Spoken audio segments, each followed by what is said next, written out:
Hello.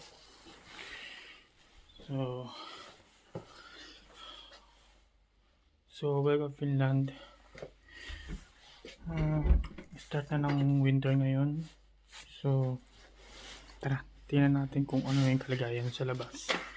Kasi sabi sa forecast, uh, may snowfall ngayon. So, check natin.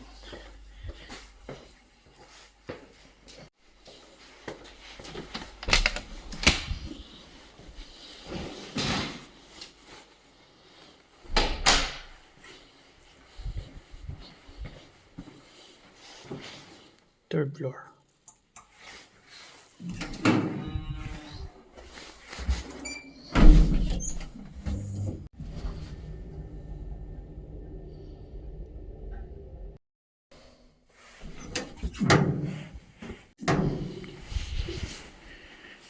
Yan. Kunin natin ang ating scooter. Yan ang katuwang ko nung summer season hanggang ngayon.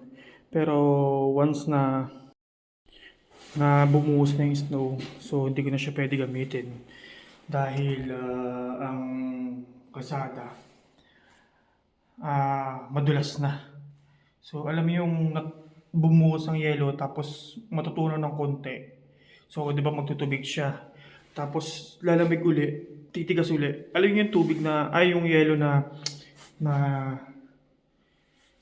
pinabibili sa atin naka-plastic. Ganon. Ganon yung pagkakatigas niya. Kaya madulas. So tara. Ano tayo? Sakay tayo. Papasok tayo sa trabaho.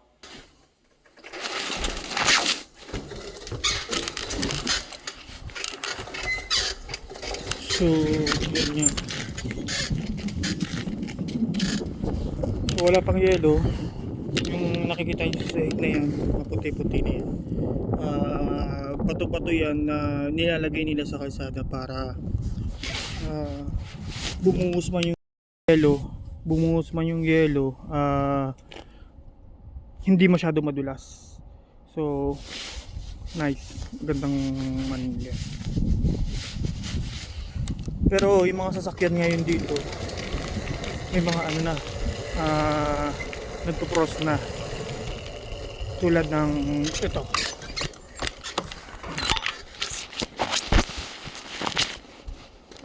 Yan o, nagpo-cross na sila. Diba? Nagpo-cross. Tingnan natin kay Nikki. Yung kay Nikki. Ito, yung kay Nikki. Oh. Diba? Nag-yellow siya. So, lagyan natin. Ay. Nikki, for you. Sa totoo lang, magsarap ang winter season. Masarap, maganda. Ang ayoko lang sa winter season, yung ganito. Siyempre, medyo malayo-layo ng konti yung job site natin.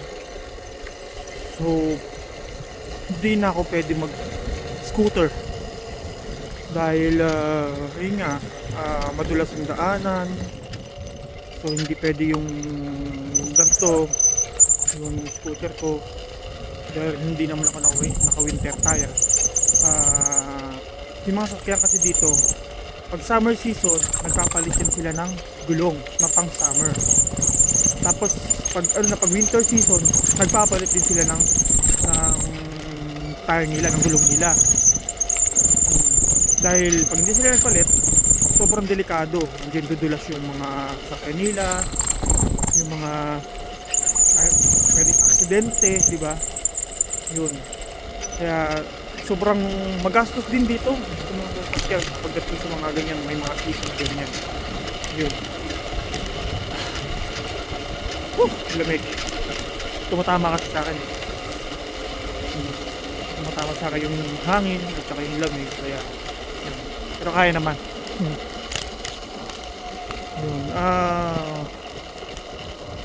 Isa pa yung job site ko, syempre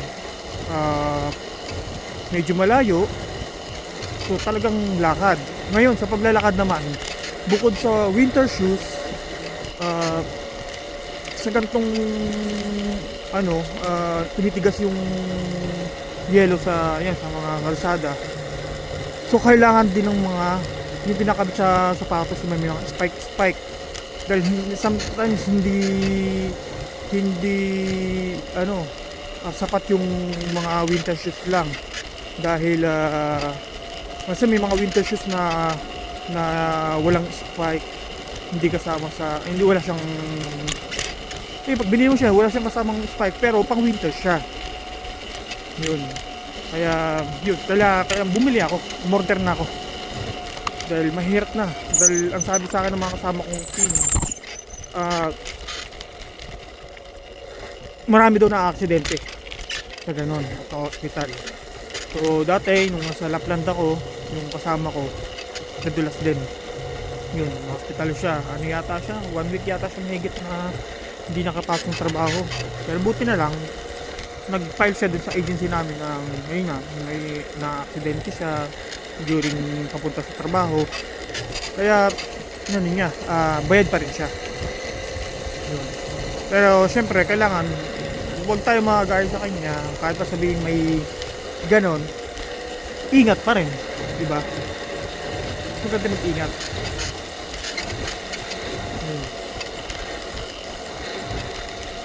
Time check tayo, 6:20 ng umaga po, pero kita nyo yung paligid ko, diba?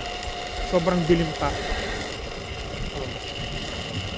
Pero kasi po dito, kasi pag summer po dito sa Finland, 24 hours may araw. So ang maganda doon, 24 hours may araw, so marami kang pwedeng magawang activity, diba? Kasi hindi naman dumudubog ang araw, so mahaba-habang happenings yun. Ganito naman pag winter, yung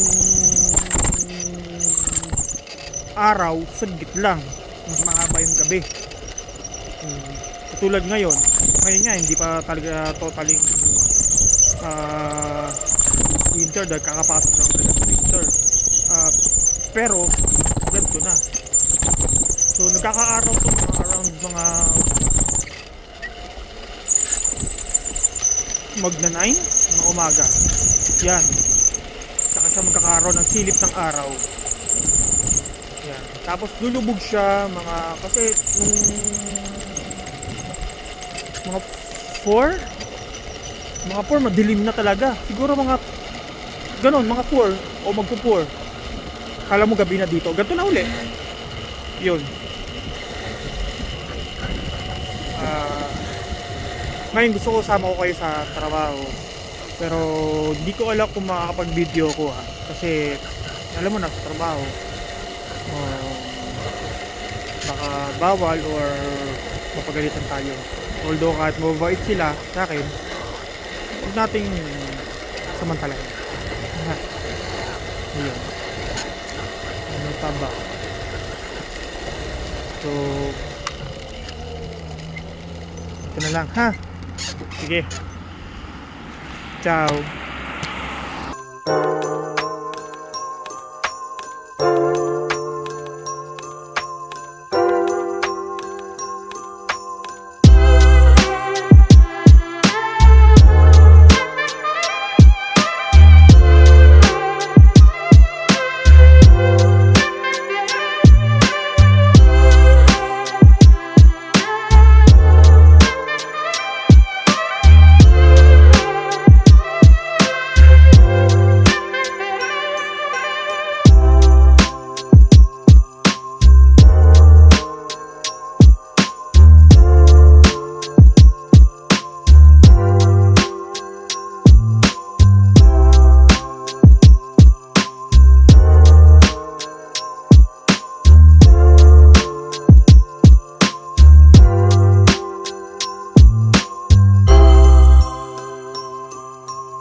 tayo. Ang ating may wagang apron.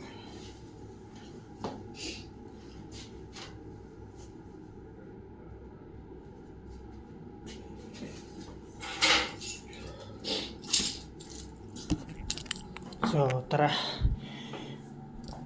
Pakita ko sa inyo ang kusina.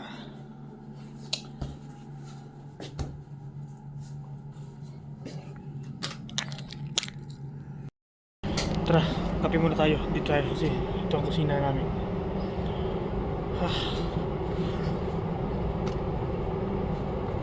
Ayan. So, tara. Kape muna tayo.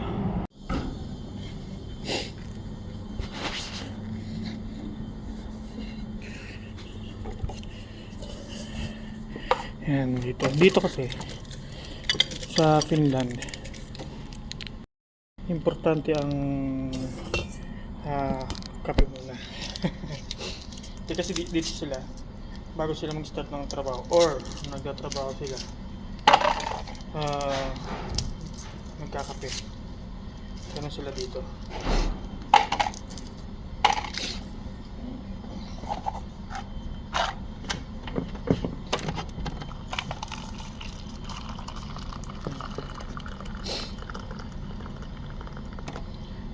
So, hindi tayo nag-gatos ngayon kasi makaramdam tayo ng ng nag-aalborotong chat. Baka tawagin tayo sa alam nyo na. So, maya pakita ko sa inyo yung ginagawa ko dito. Yung tawag ng patongki, mga sandwich. Yun. So, maya ulit. Kape muna ako.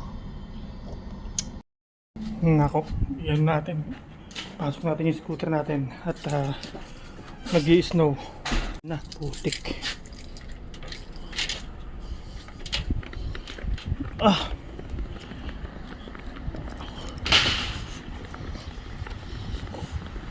Yung scooter natin ito nababalot nila ng yelo.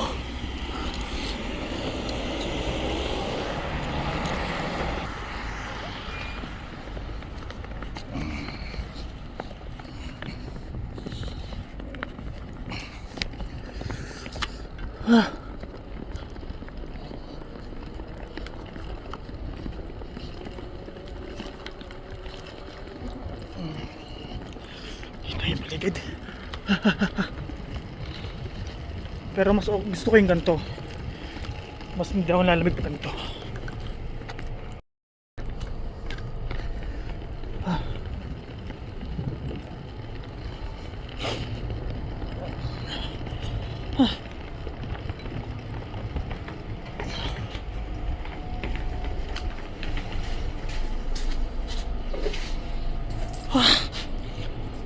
Grabe.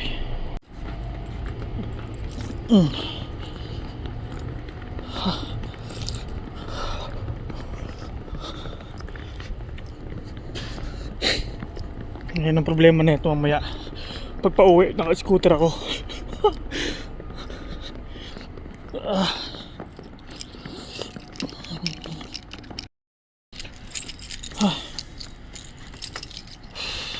Ayun.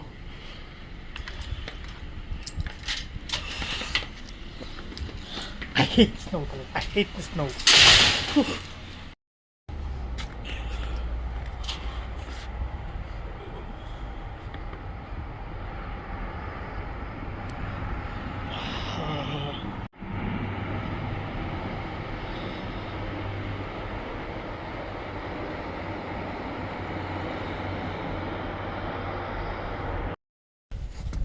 So ayun na nga guys.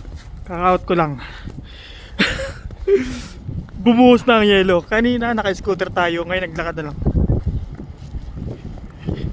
Ngayon naglakad na lang ako. Oh. Yun na. Kaka-out ko lang guys. Hindi ko na na-video dun yun sa loob, yun sa trabaho. Pero wala, maraming gawa ngayon eh.